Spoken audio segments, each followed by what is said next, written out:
How's it going, guys? Well, welcome back to TheBlueShifting and welcome back to Katawa Shoujo. So, last time we had some interesting stuff happen. I think we're getting kind of to the point where we're meeting everybody, we're getting to know everyone, so we're going to probably have to start making some critical choices. We may have already started making them, but I'm guessing eventually we're going to have to make like some kind of make or break choice in the near future. Maybe this episode, though I'm not entirely sure. There is one thing I want to talk about, though. It's something I've been thinking about since the last time we played. And actually, someone in the comments section of the last video brought it up to me, and I replied to them essentially with what I want to say with you right now. But last time we saw a pretty nasty kind of confrontation between Lily and Suzune. And to be fair, I mean, it's not like Lily did anything wrong. She really did not. So was the outburst and the accusations, like, were they necessary? No.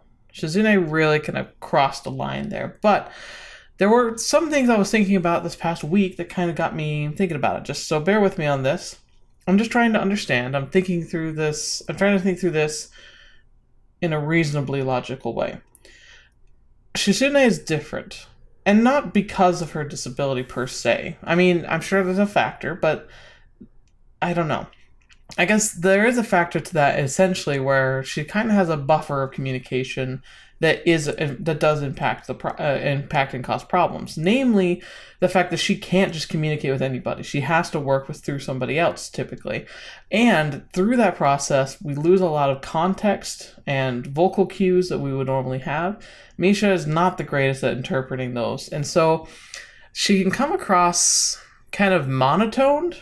And I think that can cause a lot of problems because it'd be like trying to communicate only through text messages. And that would be disastrous because anytime you have to talk about something sensitive, typically, like, those never quite go through correctly. So I could see that being that's a massive inhibitor right there for just coming to terms with each other.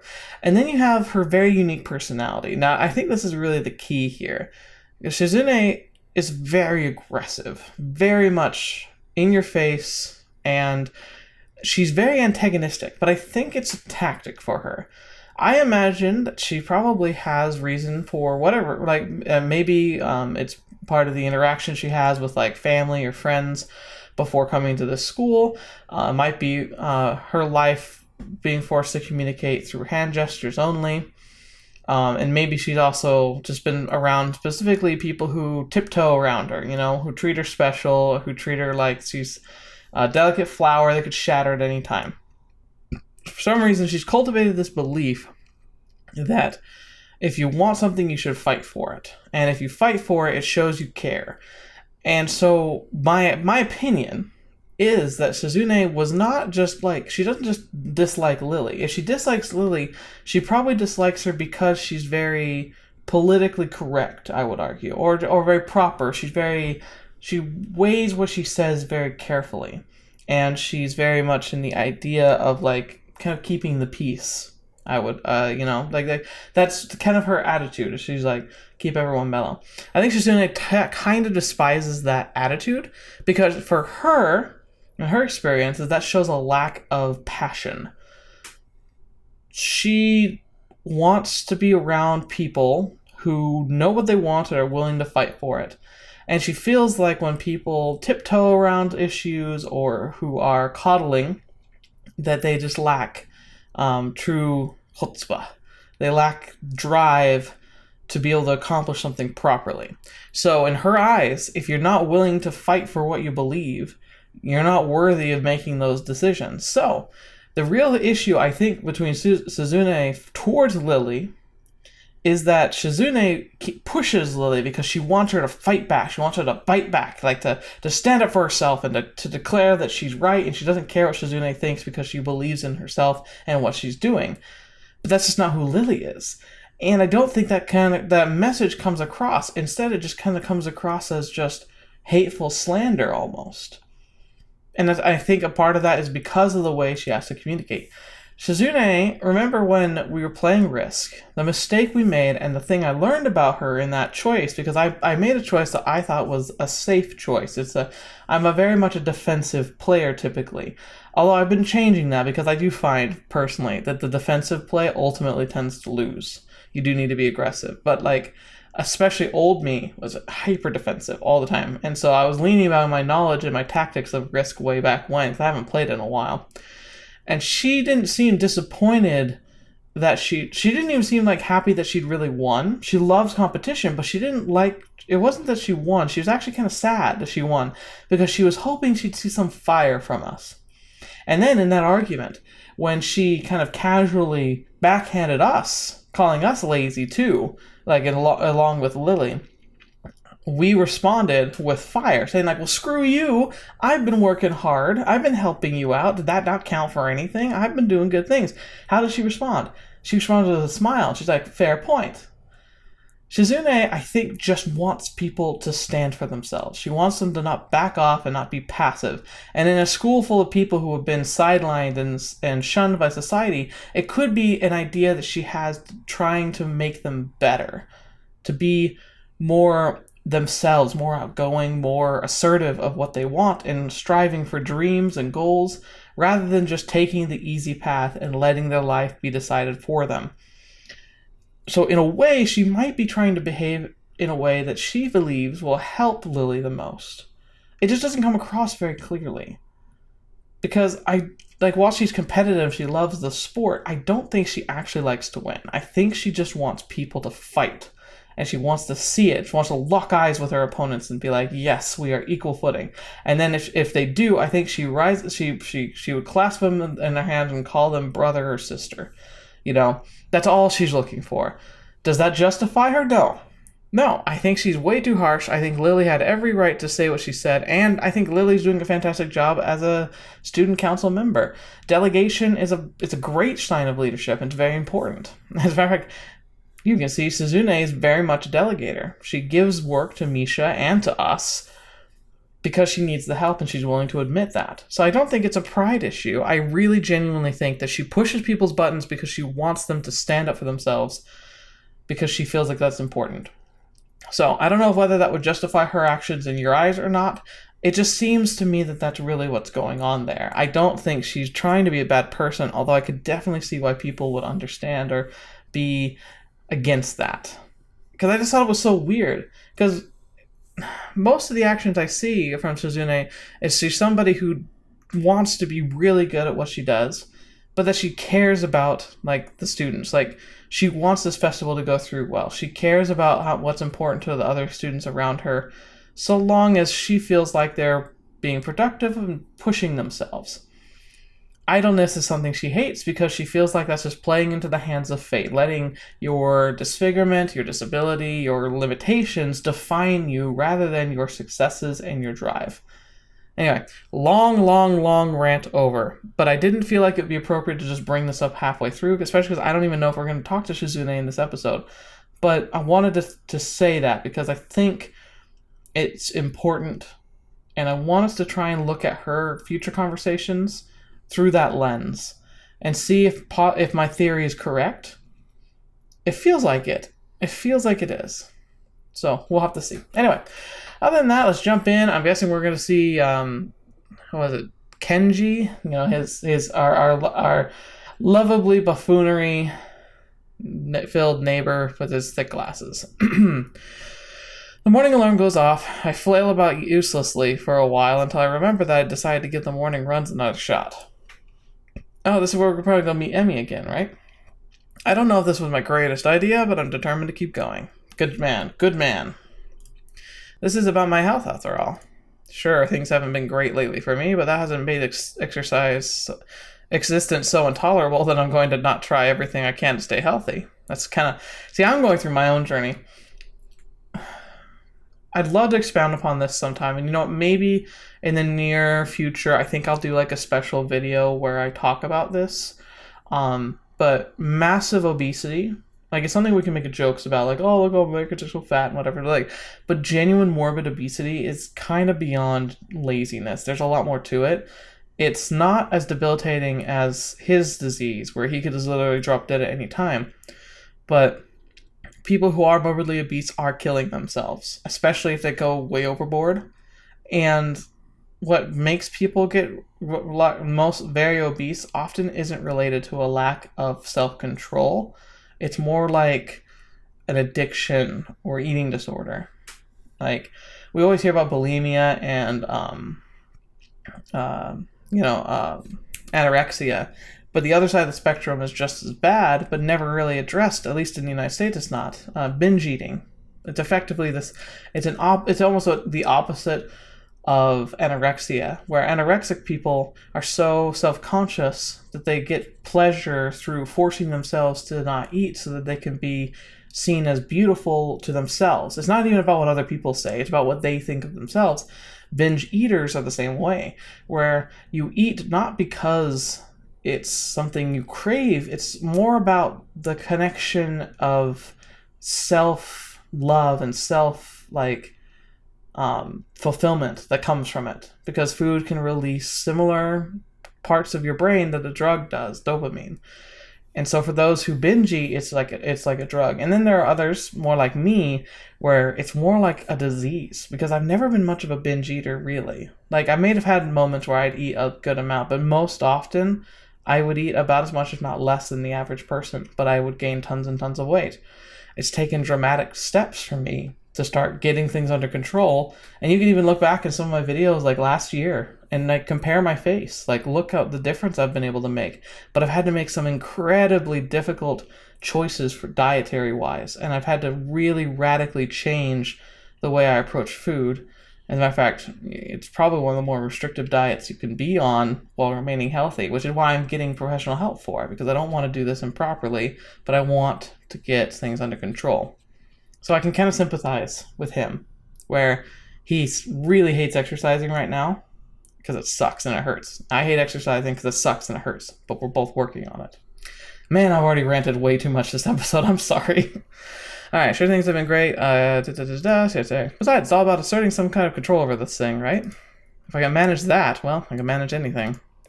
At least that's what I keep telling myself. Yeah, I know, man. I know how you feel. Once again, it would appear that I'm not alone on my run. Of course not. Emmy has apparently been here for some time. It's like all she does. Looks like she's already worked up a good sweat.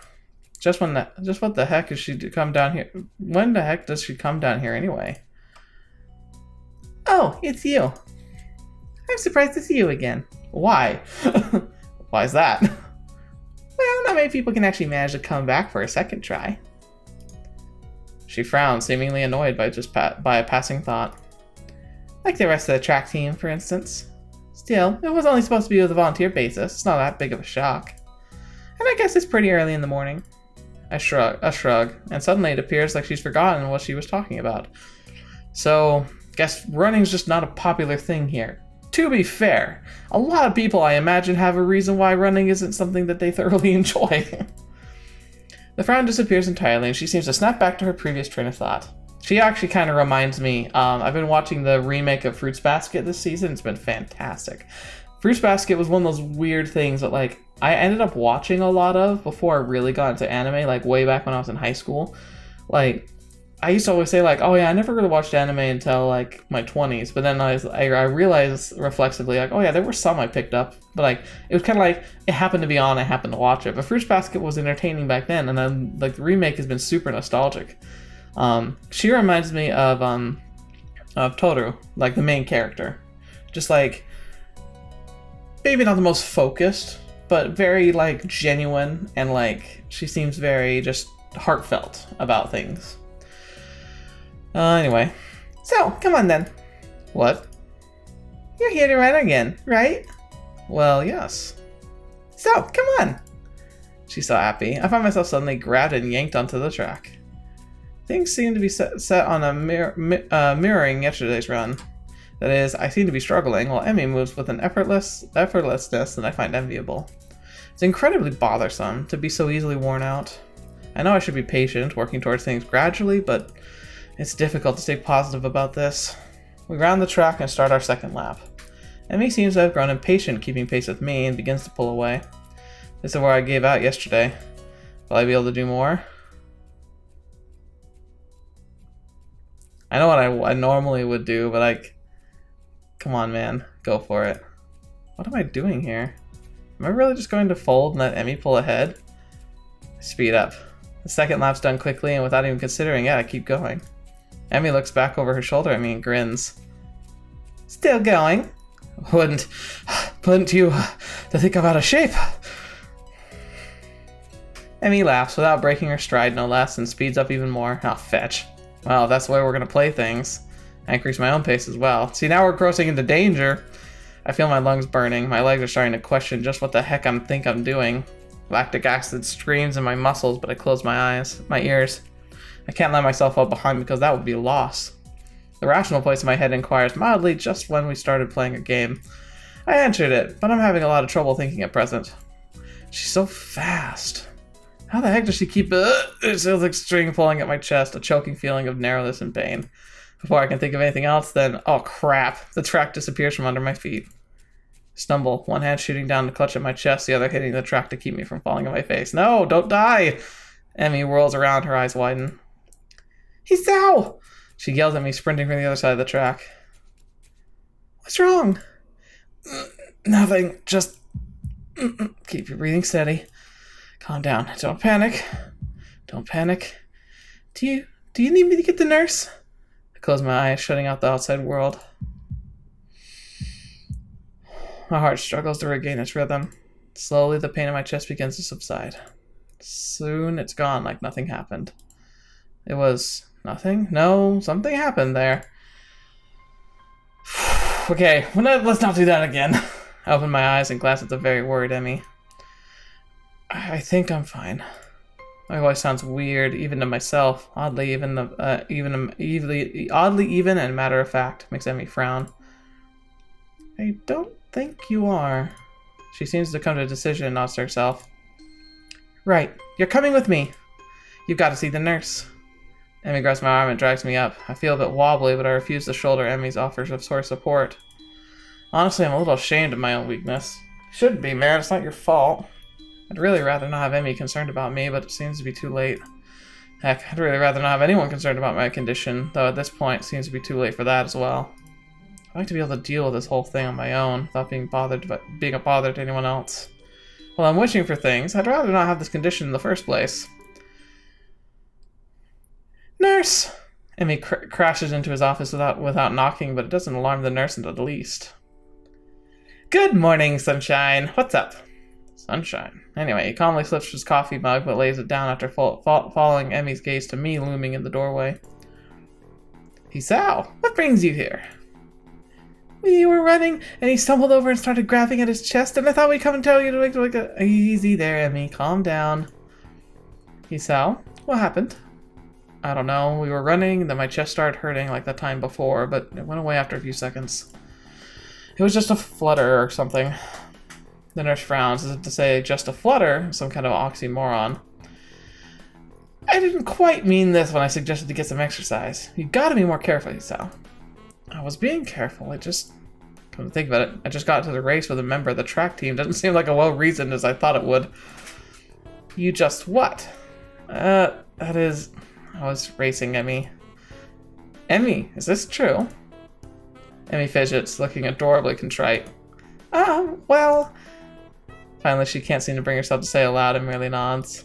The nurse sighs and rubs his forehead with one hand tiredly. Emmy, you've got to be more sensitive to the limits of others. I don't know if he told you, but Hisao has a bad heart. Getting him to race you was incredibly irresponsible. Oh, come on, it was our fault.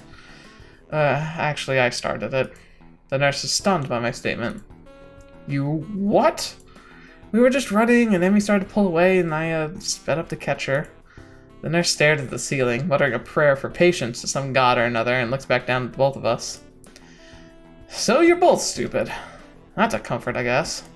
Now come on, Hisao. Gotta make sure your heart's not gonna explode or something. I dutifully obey and follow him to the adjacent room where we ascertain that I am, in fact, not going to keel over and die. So, how does it feel? I don't know. Nothing much. I'm tired, but it might be just from the exercise. You should stay here for a few hours and rest. We'll see how you feel after that. I'm not going to object, so I lie down on the infirmary bed. I wonder if I missed an opportunity because of this. A thoroughly miserable Emmy comes in after getting an earful from the nurse in the other room. I couldn't hear what he said through the closed door, but I'm sure it wasn't pleasantries. Look, I'm really, really sorry. I should have been more careful. Hey, you didn't know? It's not your fault. She looked awfully down and sorry. My reassurances don't do any much to cheer her up. I want to make it up to you. Again with a decisive nod. So, you have to come to lunch with me. I'll bring it for you, okay? Something really, really good.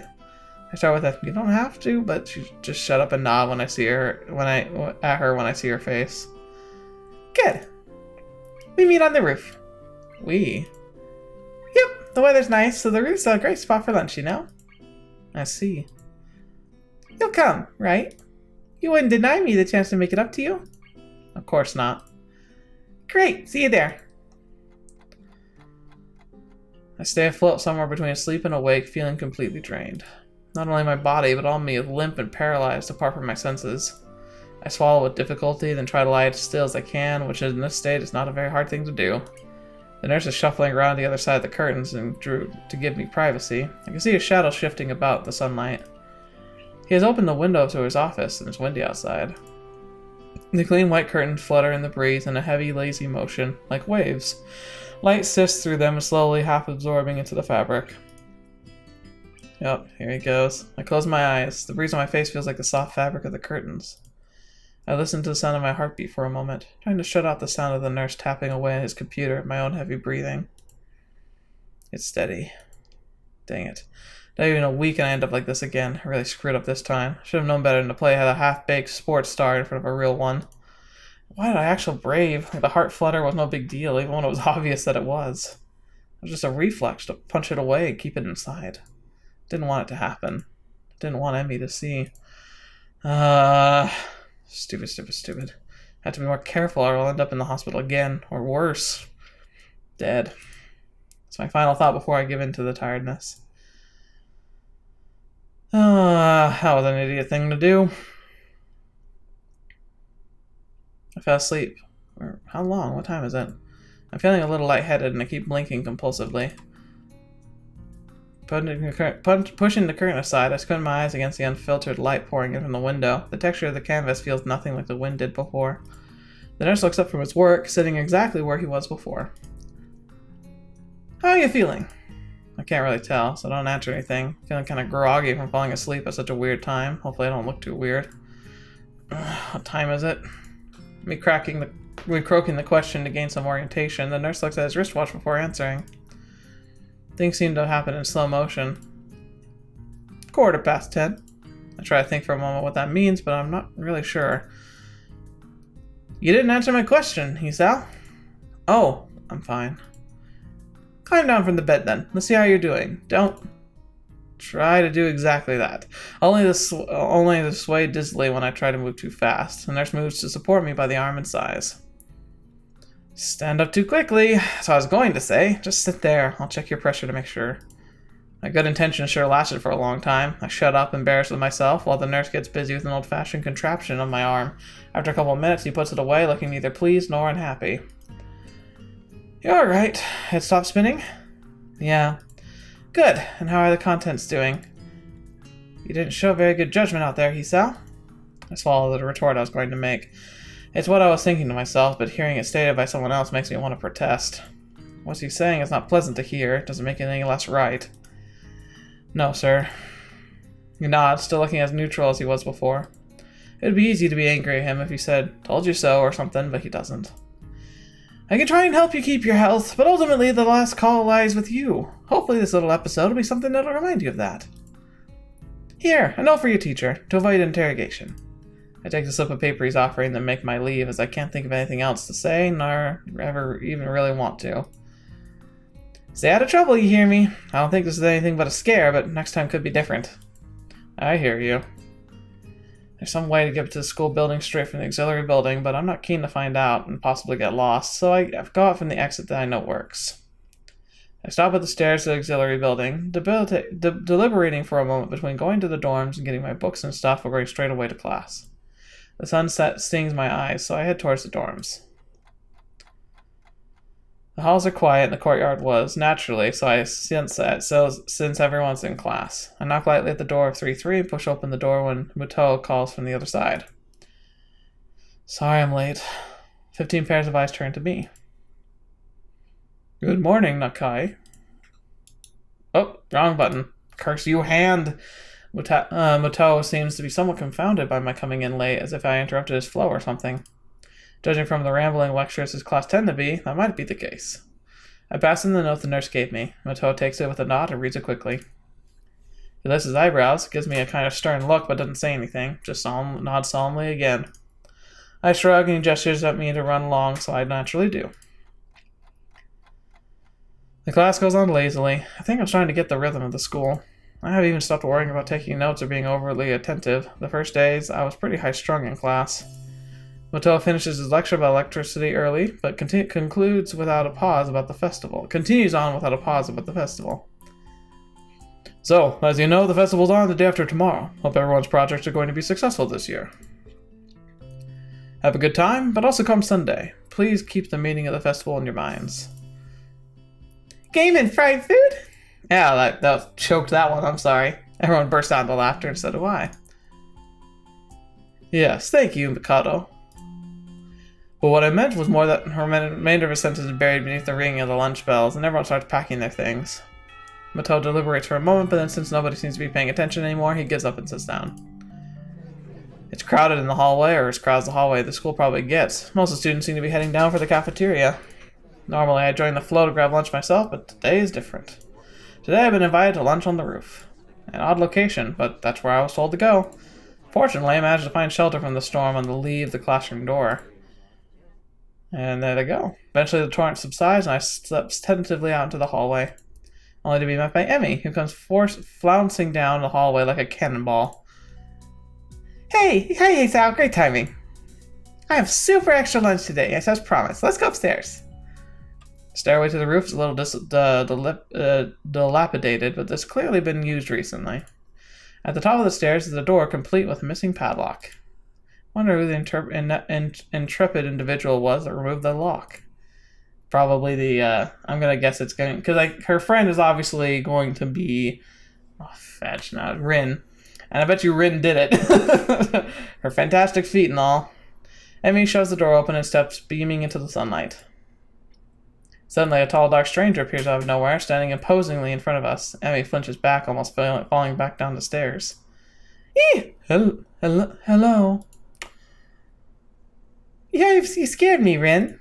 How could we... she mentioned she eats on the roof before. Wait, isn't she...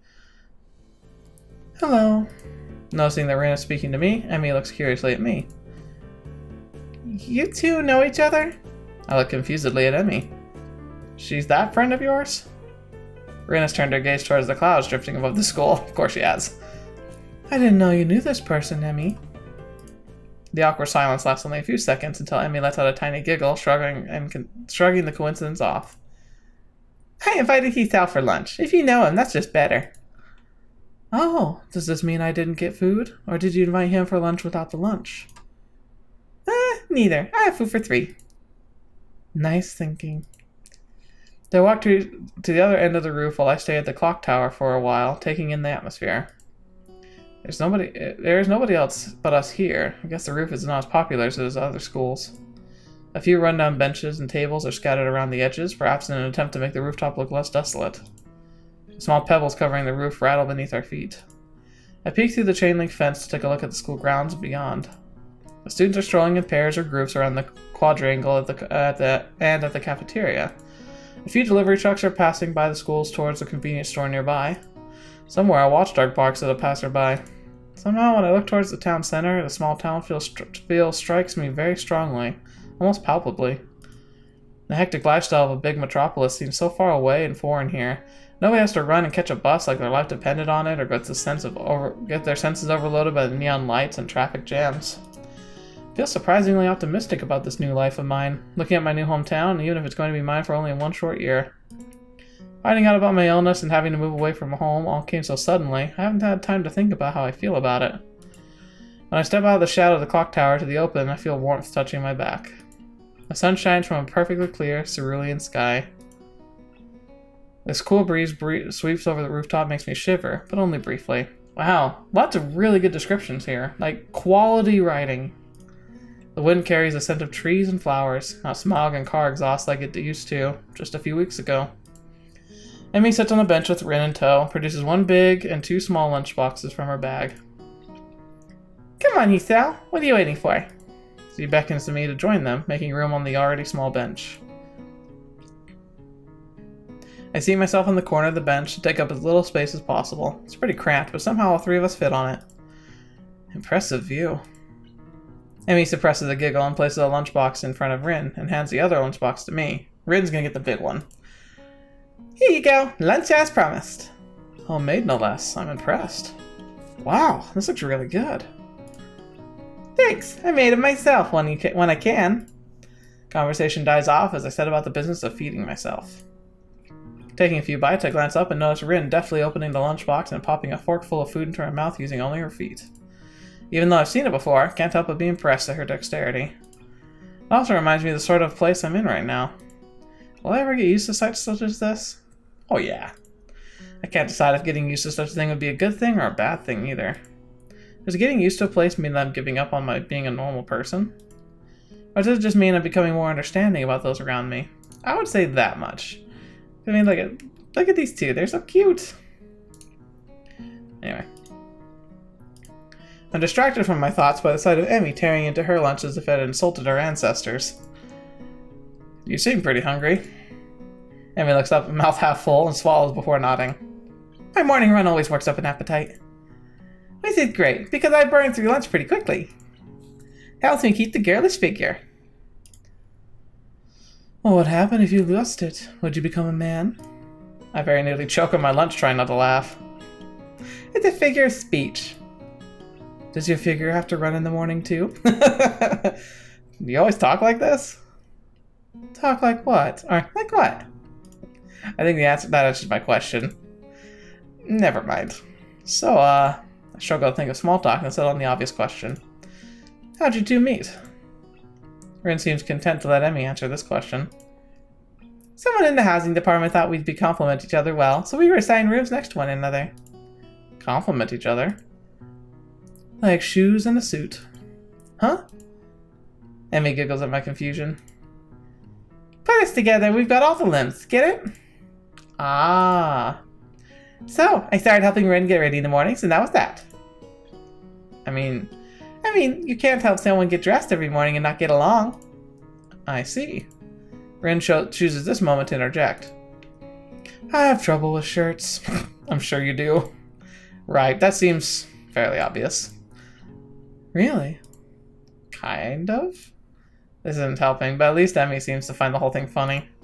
That combined with the fact that Rin is genuinely curious makes me feel slightly better, yet confused.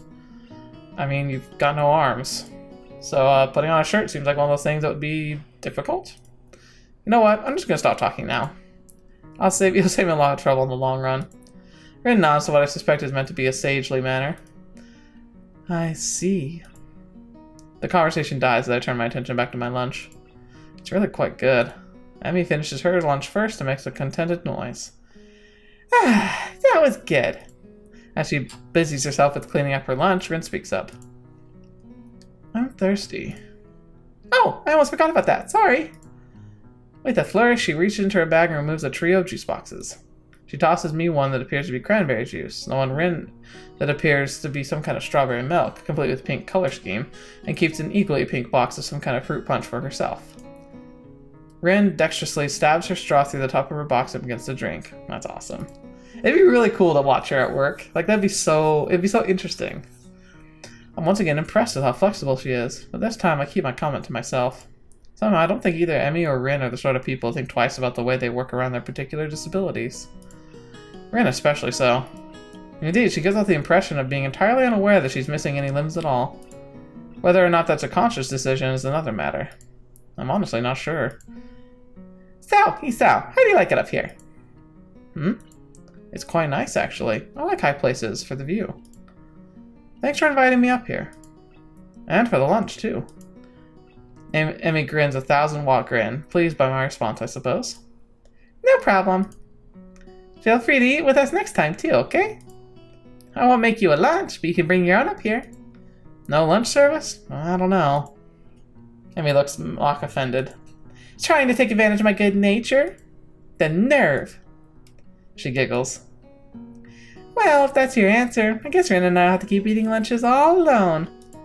I'm totally assaulted by the most heart-rending puppy dog eyes I've ever seen, and Emmy pouts. Kidding! I was kidding.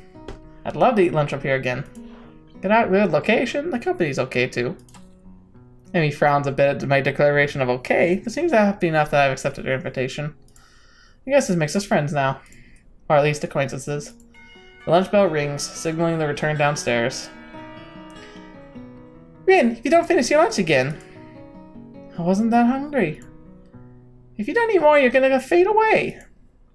Rin shrugs as this is an acceptable risk. Come on, I better get going. The three of us head down the stairs together. The one thing that would really be crappy for Rin is like if I didn't have arms, I think I would live in constant fear of tripping. Because like you're gonna go face first into whatever you're tripping into. It's like there's nothing you can do about it. Like talk about extreme chance of brain injuries. The afternoon class has passed. Once again, I find myself without a plan for something to do after school, so I head to the library to return a couple of books I finished reading. This ought to be interesting. Walking inside, I see that there are as many students here as there were on Tuesday. All the more evidence from the almost total silence enveloping the room. Oh, fetch! She's done it again. As I drop the books I'd borrowed on the return slot at the counter, Yuko suddenly pops up from behind it, quite startled from the banging they make as they hit the trolley next to her. Ah, sorry, Yuko. I didn't mean to startle you. No, that's fine. Happens a lot. I'm used to it by now. Can I help you? It's okay. I think I know where everything is. Thanks anyway. I suppose I'll grab another book or two while I'm here. There's not much else to do, and after reading so much during my stay in the hospital, it's become a hard habit to break. It's a good habit to not have, man. I wander down the fiction section toward the back of the library, scanning the bookshelves for anything that catches my eye. As I do, I look over the corner where Hanako had been last time I was here, not really expecting anything to come of it. And there she is. Surprisingly, though, she's there, absorbed completely in a fairly thick book. I decide against intruding on her like last time and getting back to finding reading material. After an indiscernible amount of time spent perusing the aisles, I finally decide on a couple of books and slide them off the shelf. With a minimal of fuss, I quickly walk to the counter, check out my books, and pop them into my bag as I walk out. By the time I leave the main building, sunset isn't too far away. A small trickle of students remain, but the majority have left, presumably to their homes and dorms. And for some reason the music's like really loud right here, but hopefully I remember to tone it down. Feeling utterly drained, I head to my room, read my books I borrowed. There's been enough action and excitement for one day already. First is Alice's Adventures in Wonderland. Know the story, of course, but I've never actually read the original book. It's just as trippy as I remember the story to be, with the wacky characters and nonsense plot. I start thinking of myself as a kind of Alice too, helplessly tumbling down the rabbit hole into this cripple wonderland. Okay, that's a rather strong expression. Still, the isolated allocation of the overt way the school accommodates absolutely everything is unsettling. It's like another world. I wonder why I can't shake the feeling of being an outsider like Alice, despite most everyone being so hospitable and friendly to me. Turning another page, my mind starts drifting further away from the book. It's quiet. I can hear my heartbeat thumping against the fabric of my shirt. For some reason, it makes me feel really bad, like it has since the time in the forest with Iwanako, like I was locked in a cage with something nasty and scary. That's kind of sad. I put the book down for a while and stared at the ceiling, taking my time to shake off the feeling. 200 pages later, I fell asleep. I can never read, before sleep. I hate, because, inevitably you have the thing where you read a page and then you realize you don't have any idea what that page was about. I hate that. And also, I tend to find books a little too stimulating. They'll keep me up all night. I like to listen to music.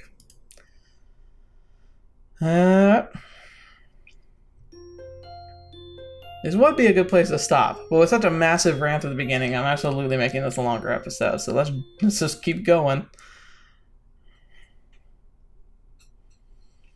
The students roll off into class for Saturday morning session, each and every one of them sporting tired eyes of people who have worked through the night. Okay, here's the thing. That's something about Japan that I just don't get. Apparently, it's just normal to go to school 6 days out of the week. That's crazy. With only a day left to prepare, I suppose it's not too surprising. Thankfully, we only have to suffer through class up until lunch break, then our time is our own. Okay, that makes sense. So it's like a half day on Saturday. Moto lurches into class in a tired stagger. While students are the only people here enjoying their late Friday nights. Without saying a word, he scrawls some page and questions on the blackboard and slumps down at his desk. It's completely atypical behavior for him, but it appears that no one in class is going to call him out on it. Wordlessly, the students shuffle their textbooks into position and get to work. Not wanting to break the trend, I do the same. Fatigue has made the class antisocial. Not a peep is heard amongst the ruffling papers. That can partly be attributed to the 2 empty seats beside me. For some reason, Misha and Shizune aren't present, probably doing student council work for the festival. It's very quiet without Misha present.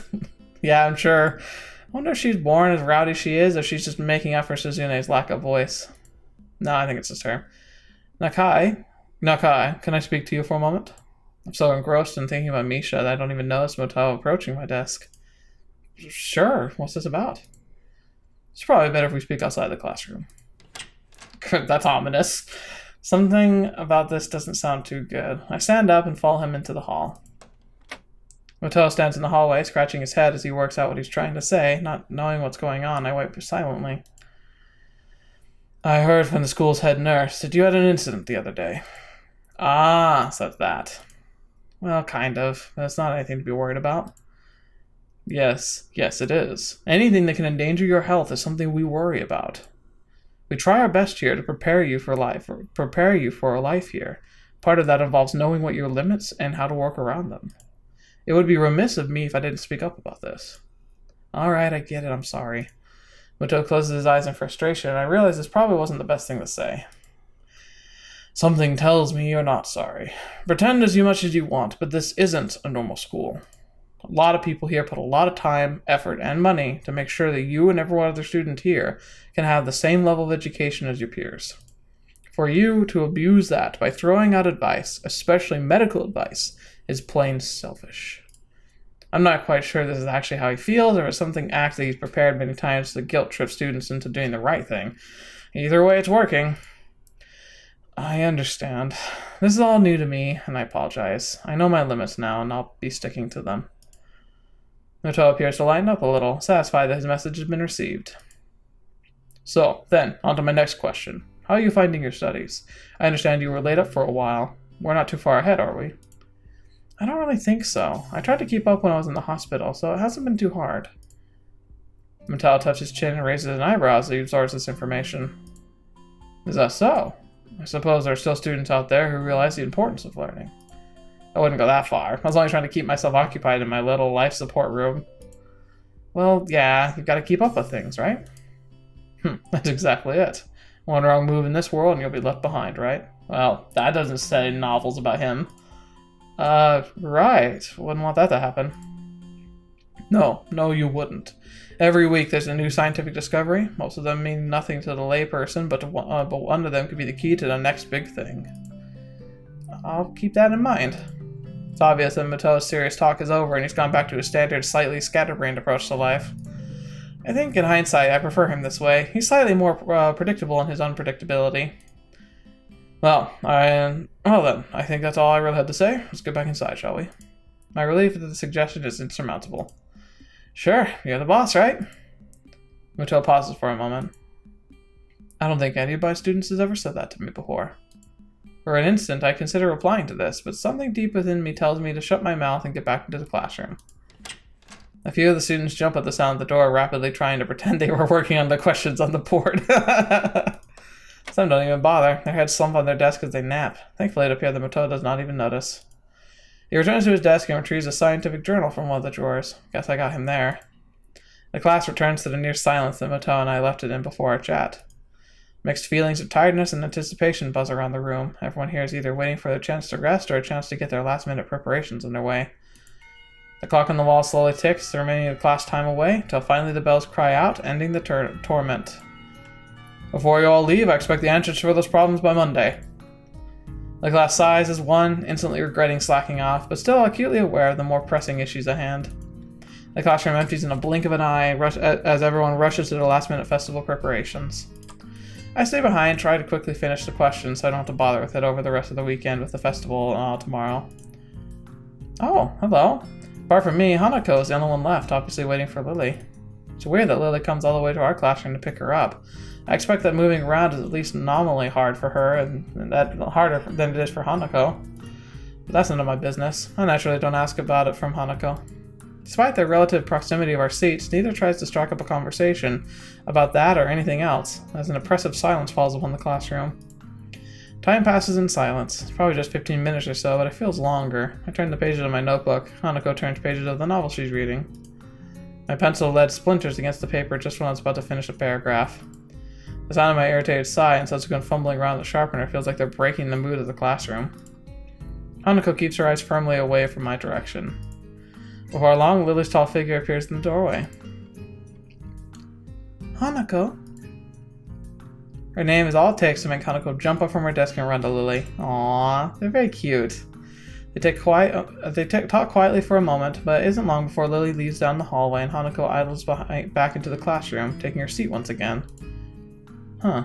I watch Hanako out of the corner of my eye out of sheer curiosity at the idea that these two would be separated. For a couple of minutes, she does nothing but sit with her chin in her hand, staring at the desk dejectedly. The boredom evidently becomes too much for her, though. Her slender frame reaches into her bag, pulling out the small book. Come to think of it, isn't that the one I saw her reading at the library? She must be quite a fast reader to get through them at this rate. After about 10 minutes of restlessly shuffling in her seat and trying to read, Hanako closes her book and leaves too.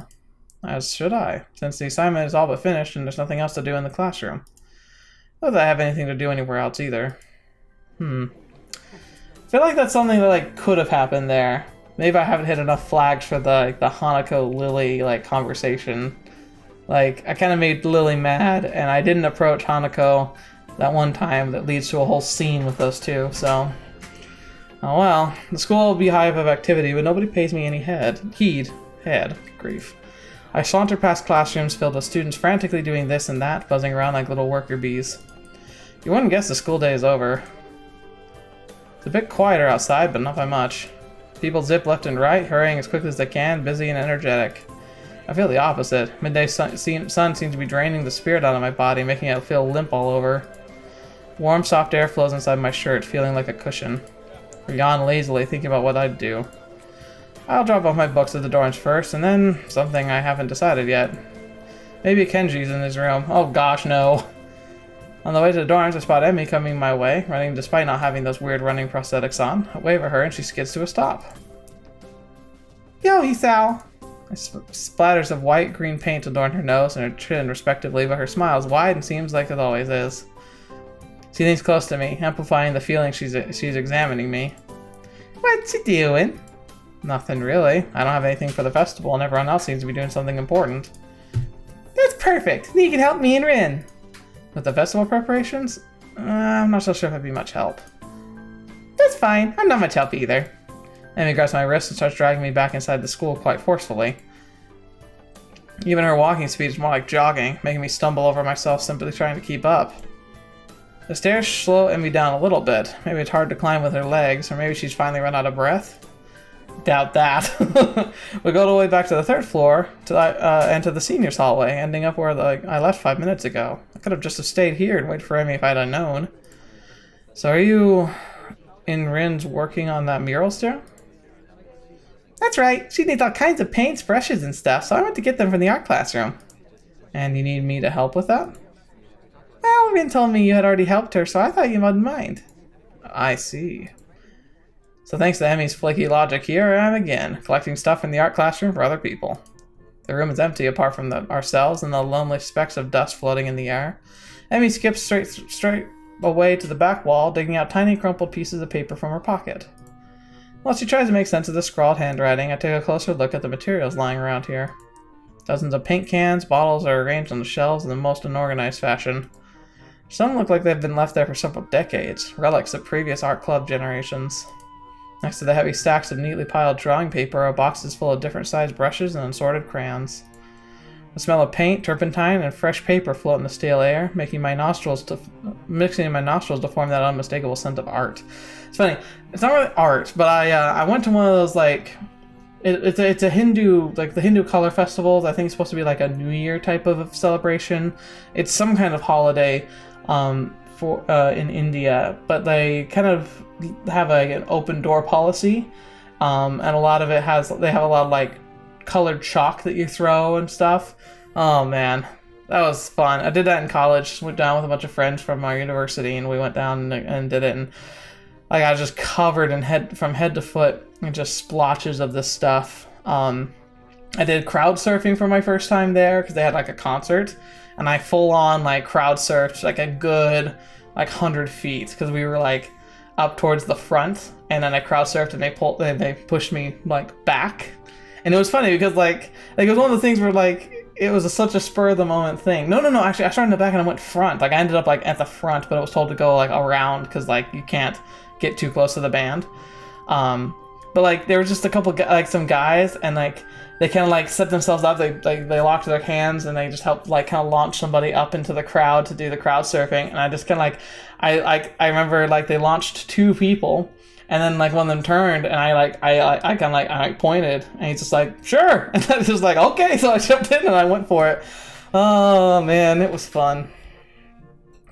I was a lot skinnier then, but that's a story for another time of like why, because it was a very short time of my life where I was really skinny, but it wasn't for a good reason. I think I've mentioned it before, but anyway, it was really unhealthy. But it was a fun time, and like it was crowd surfing is something else. Like it's an experience you can't explain. You have to just like go for it. Anyway, oh yeah, the whole reason I was talking about that, so like I like my skin was just covered in chalk. But I had to go take a shower, and the shower, it was the craziest thing. Like it just like the tub was just caked in just random colors, and I remember I sneezed, and like the stuff that came out was like black. It was really gross. Anyway, all right. Emmy studies her notes, comparing them to markings on various paint cans, passing them to me as she finds the correct matches. She stretches her neck to look at the topmost shelf, but it's not quite enough. Her eyes level stays below the shelf no matter what she does. Emmy gives up and just looks at the top shelf longingly, like a child at a toy store, huffing in annoyance. After a moment of building anger, she starts jumping up and down, apparently trying to speed read the labels during the fraction of a second she can see them and catch what she can.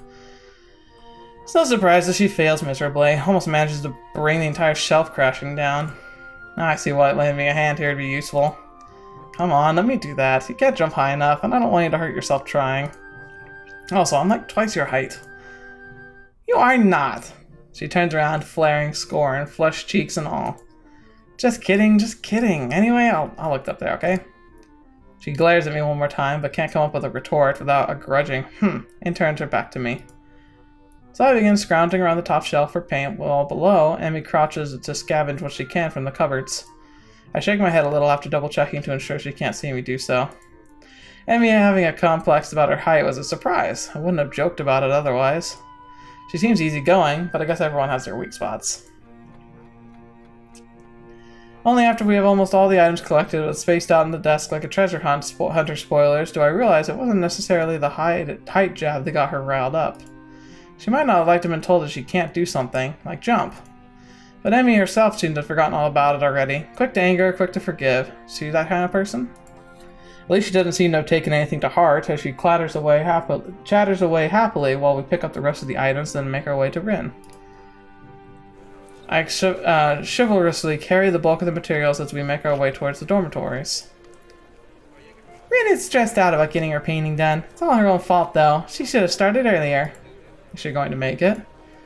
No idea. It looks like good to me, but with Rin, you never know what's going on. I found her this morning laying in front of the dorm in fetal position. She hadn't slept all night. I can't believe the night nurse hadn't found her. And now she's painting like crazy. Yeah, I've noticed she comes off kind of unhinged, so to speak. Amy giggles at that, as well as to my likely too obvious awkwardness. I don't mind. She's just a little weird sometimes. On that, we can agree with her. Unlike me, Emmy seems to be cool with Rin's whatever it is that feels so off about her.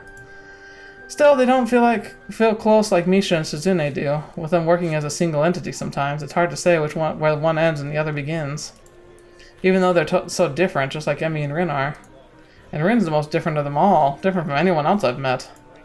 Yeah, I guess she's a very unique person. I returned that word again, as if it encompasses Rin's personality by itself, but really it's just a substitute for a lengthy description of her oddities. Emmy giggles as I grasp for a properly descriptive word. She's just weird. You know, earlier she just spent half an hour sitting in her box and staring at her toes. She giggled in a way that makes me think she doesn't know what's funny about it. It just is. All the time. The working area is a mess, but the mural itself has taken over even more of the wall since I last saw it. Fetch, man. The disfigured human figures have been mostly colored in tones of red, pink, and orange, weirdly imaginary, things populating the space between.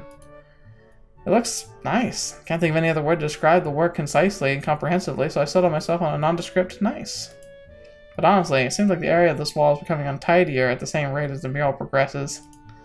The ground is littered with dozens of paint cans, various art supplies, and empty soda bottles. Rin herself is in the center of this chaos, standing there looking very cozy, as if she was naturally part of the scene. Her pant legs have been rolled up to her knees, exposing her thin legs, which support drying spectrum of war paintings similar to those on Emmy's face. Emmy sprints to Rin ahead of me and gleefully jumps in front of her. I'm back! That was fast. Did you run in the corridors again? Hisao helped me. Emmy points victoriously at me. Rin turns around and follows Emmy's finger with her eyes, looking at my general direction. She nods absent-mindedly at me. She looks like she hasn't slept since last night, which she probably hasn't. Vacant, glazed stare that focuses slightly off me, and movements like in a slow-motion movie. Hello, Hisao. Thank you for the help. Don't mention it. I just did. Never mind. Looks like you made progress. Looking good as far as I can tell. But now you get more bad luck. I know, I'm willing to take the risk. That's a very nice thing to say. For me, of course, not for you. That's why artists are always unlucky. They have to constantly look at their unfinished paintings. So artists can't find romance, their favorite TV shows are cancelled, or they die young because of an unspecified disease, the deep and mysterious law of the universe. Unless they are blind. She considers this for a while, looking like she's going to fall asleep. There is a boy. At the art club, you see. Blind boy. So he doesn't see. You already told me this. I glance sideways at Emmy, and she glances back in a way that tells me she's heard this one before, too. Neither of us says anything to Rin, though. She continues her monotone soliloquy in an unfunny stand-up comedian. He should become an artist. No bad luck, guaranteed. Don't you think that would be a good idea? That only blind people should become artists? No, not as such. You might have a point. Abandoning this train of thought, she turns again to consider her work and starts humming a tune that I think I recognize but can't remember the name of. Emmy arranges the supplies we brought and moves for a few paint cans around, trying to bring some organization to the scene. Emmy, I need the Peruvian blue paint. Which one's Peruvian blue? She's staring helplessly at 7 or 8 cans, each with a different tone of blue. It's the one with Peruvian blue paint in it.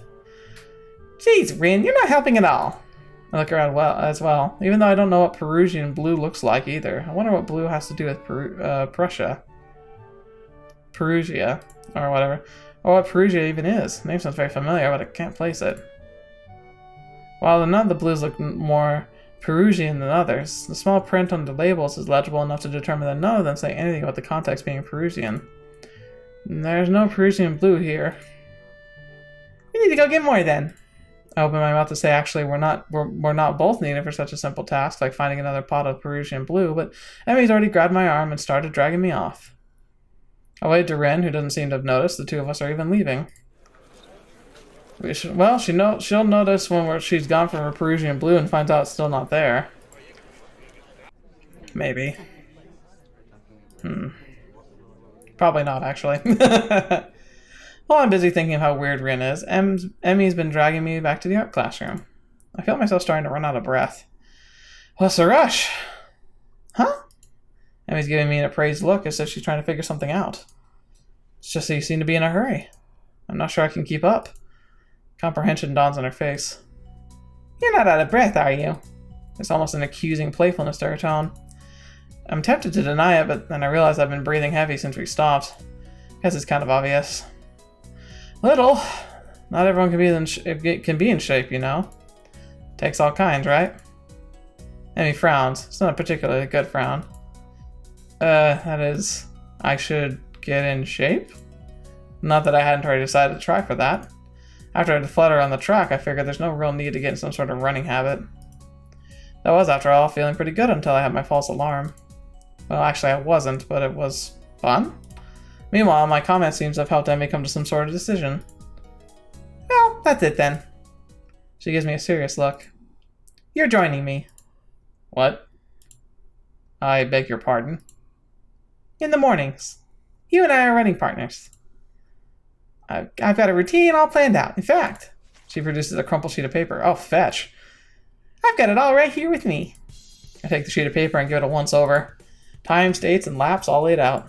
A slow increase from just a few laps a day to...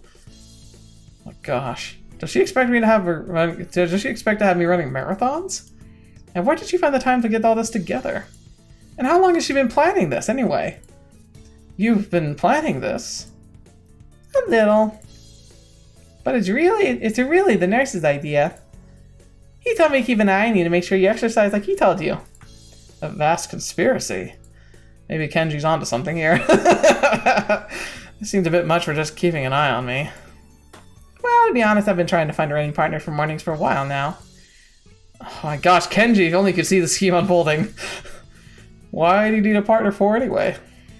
It's easier to keep up a workout if you're not the only one doing it. Isn't that obvious? You're less likely to quit if someone else is counting and need to be there, right? I see. And this won't only keep you running, but it'll make sure I keep running as well. Meaning that I'll be obeying the nurse. And I'll be keeping an eye on you, just like he asked. You caught on quick, Hisao. And if I refuse... I have no intention of refusing, of course. But I've got to at least put the token resistance to such a masterfully executed plan. Well, if you refuse, I'd have to pout. And you'd have to live with being the guy who made Emi Ibarazaki pout. Ibarazaki. I shortened it a bit. You don't want that on your conscience, do you? As if to demonstrate, Emi begins pouting. It's the most adorable, heart-wrenching thing I've ever seen. Okay, I'll do it. Just don't do that. I feel like I just hit a puppy. So it's settled, right? You're going to be my running partner. Follow the workout? And the dietary plan? Dietary plan? Yeah, the dietary plan. You've got to eat healthy if you're going to get in shape, you know. I examine the workout routine closely. I don't see a dietary plan on here. Oh, right, I forgot to give this to you. Another crumpled sheet of paper is produced and handed over. It's somewhat less detailed. I had the nurse help me come up with it. The amount of dedication the nurse has to keep me in good health is pretty overwhelming. I don't know many school nurses that would go get one of their students to spy on me, much less help me come up with a dietary plan. Then again, I guess I'm not at a normal school. Maybe that's not such a bad thing. Then again, the dietary plan seems to cut out just about everything that'd be offered at the festival tomorrow. So, when does our running start? After the festival. Right after? What if I've had something to eat there? I could get a stomachache, you know? I mean the day after the festival. I knew that. Wasn't there something we were supposed to be doing? Oh, I guess we should be getting the paint for Rin, huh? Oh no, it slipped my mind. By the time we get to the paint, get back to the mural, Rin's already wandered off. Oh well. Emmy and I both decide to part ways there, leaving the paint on the ground. Rin will find it, when she comes back anyway. Oh, festival's tomorrow. I'm actually a little excited for it. At the same time, this week's left me feeling pretty tired, so I read a little and then go to bed.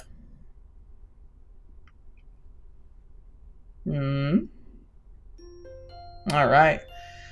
It looks like we're going to be doing the festival next time.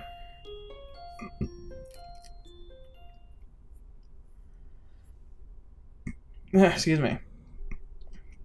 That was pretty fun, though. Nice. It's a good chance to meet Rin and Emmy. Well, we knew Rin pretty well, but Emmy, getting a good chance to kind of meet and talk with her. I guess that's almost everybody, really. Like, except for I missed, like, the Lily, Hanako get to know, but maybe we'll have another one in the future. We'll have to see. I don't want to ask per se, but I am kind of curious, like, is the like sometimes festivals tend to be like a capstone. Is this game really, really short, or am I like am I just seeing things that aren't there? Like, I'm getting the feeling it's going to go on well past the festival, because I feel like I still haven't had to make any, like, major decisions, really. But I don't know. Like, this is a free game. It could be... I played a free game that was developed by another group, Palinarium, I think? It's Palinarius? Something like that. It was really good, but it was only, like, 4 or 5 episodes long. So, I just don't know what to expect from this one, lengthwise. Do you know, does anyone have... I guess I'll just look it up later, how many hours it tends to be, but... anyway, I'm liking it. I'm interested to see where this is going to go, and I wonder, like, what ending I'm going to get. I don't even know. But, yeah, so thank you so much for joining me tonight. Thank you so much for joining me on this adventure through the story. Once again, it's just... This was kind of a pleasant one. Emmy is adorable. She's a sweetheart. A little too sweet in some ways, but she's definitely a sweetie. I kind of feel like... It's one of those things where it's like... Sometimes you can feel like there's a specific girl that you're supposed to go for as the protagonist, and I think Emmy is kind of like that specific girl. Because while he's observed that the other girls are cute, he consistently brings up how cute she is. So I feel like the writers kind of are angling us towards Emmy a little bit, and it almost makes me not want to pick her, but we'll have to find out what happens. Like I said, I'm not even sure how the flag system works, so I might not have a choice based on the decisions I've made up until now, but... We'll find out later. Anyway, thank you guys so much for being here today, so much for joining me. It's good to hear from you as always. I think this one, I hope you don't mind my little lecture at the beginning, but I really thought it was a really good thought, and I want to make sure we got it in there. And it's interesting because we haven't really talked to Misha and Suzune for a while. I wonder when they're going to pop back up again. Probably today, actually. The festival seems like a time where we're going to meet up with everybody and see like their booths and stuff, but... Except for Rin. I bet you Rin will be, like, knocked off unconscious and just not even at the festival because she worked her butt off. But anyway, thank you guys so much for being here today. Thank you so much for joining me, as always. And until the next video, watch the video, whatever, see me next. I'll see you there.